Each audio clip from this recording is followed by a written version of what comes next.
Hello everyone, welcome to Do It Right channel. අද මම ඉක්මනටම කතා කරන්න හිතුවා ඔයගොල්ලන්ට ජොබ් එකක් ඇප්ලයි කරනකොට මම හැමදාම කියනවා CV එක ටේලර් කරන්න.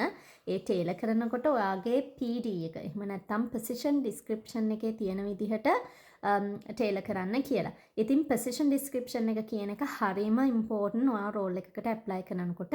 හැබැයි මම career coaching කරනකොට මන්ට තේරෙනවා ගොඩක් අය මේ position description කියන එක misunderstand කරගෙන තියෙනවා. ඉතින් මම ගොඩක් අයගෙන් roles tailor කරනකොට ගොඩක් අයගෙන් PD එක එවන්න කිව්වහම ගොඩ අය මට එවන්නේ මේ advertisement එකේ තියෙන skills ඒ ඉල්ලලා තියෙන requirements ටික.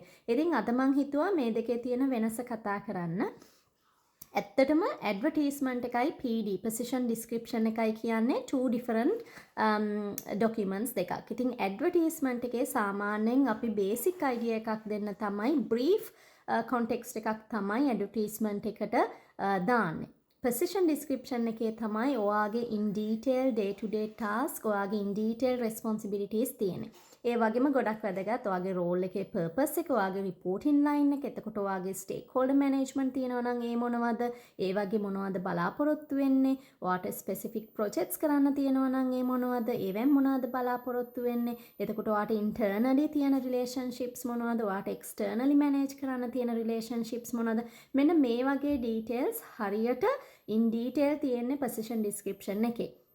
ඉතින් මේ position description එක බලලා CV එක tailor කරනකොට ඒකයි මම කියන්නේ ගොඩක් important වෙනවා. මොකද ඔයාට understand කරගන්න පුළුවන් මේ role එකේ purpose එක, ඒ වගේම මේ role එකෙන් ඔයාගෙන් ඉල්ලලා තියෙන දේවල් ගොඩක් in detail ලොකු හොඳ big picture understanding එකක් ගන්න පුළුවන්. ඉතින් ඒක නිසාද මම හිතුවා මේක කතා කරන්න ඕනේ කියලා. නිව්සීලන්ත වල හැම රෝල් එකකටම වගේ position description එකක් තියෙනවා. මොකද ඒකට හේතුව ගොඩක් වෙලාවට legal document එකක් විදිහට ඔයාට offer එක හම්බ වෙනකොට හැමතිස්සෙම position description එකක් ඔයාට දීලා තියන්න ඕනේ. සමහර cases වලදී මේ PD එක තමයි refer වෙන්නේ ඔයා PG එකක් හරි වෙන මොන හරි complaint එකක් දැම්මහම.